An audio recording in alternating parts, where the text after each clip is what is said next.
Video के नीचे दिए हुए इस लाल रंग के सब्सक्राइब बटन को दबाइए और जुड़ जाइए पवन सिंह न्यूज चैनल से, ताकि आपको पवन सिंह से जुड़ी हर खबर मिलती रहे बिल्कुल फ्री।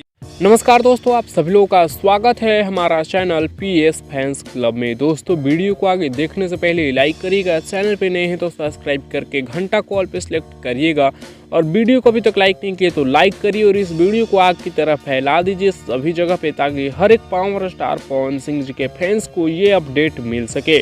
दोस्तों, बता दें कि पावर स्टार पवन सिंह जी के फैंस के लिए एक बहुत ही बड़ा खबर लेकर आ चुके हैं। जी हाँ दोस्तों, आप लोग स्क्रीन पर एक फोटो देख पा रहे होंगे, स्क्रीनशॉट देख पा रहे होंगे, जिसमें विजय चौहान अपने फेसबुक पे एक पोस्ट के माध्यम से बताते हैं। जी हाँ दोस्तों, जिसका स्क्रीनशॉट आप लोग अभी स्क्रीन पर देख पा रहे होंगे।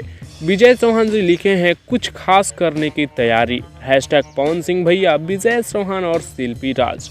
यानी विजय चौहान का लिखा हुआ और पावर स्टार पवन सिंह जी और शिल्पी राज के आवाज़ में कुछ खास होने वाला है। और हो सकता है कि ये गाना न्यू ईयर का ही सॉन्ग हो, न्यू ईयर को ही आए, मतलब 30 या 31 को आ जाए ये गाना। किस चैनल से आएगा ये कंफर्म नहीं है, लेकिन हो सकता है कि ये गाना न्यू ईयर का होने वाला है। हालांकि गाना जो कोई भी हो, न्यू ईयर का हो या ना हो, कुछ तो खास होने वाला है, कुछ बड़ा होने वाला है। सो आप लोग इंतज़ार करिए। फिलहाल इसके बारे में आप लोगों का क्या है कहना, आप लोग अपना राय नीचे कमेंट्स में दीजिएगा। क्या ये गाना न्यू ईयर का ही होने वाला है या फिर नहीं है? अपना राय नीचे कमेंट्स में बताना ना भूलिएगा। वैसे इस वीडियो में इतना ही, मिलते हैं नेक्स्ट वीडियो में नए अपडेट के साथ। तब तक के लिए बने रहिएगा आप हमारे चैनल पीएस फैंस क्लब के साथ।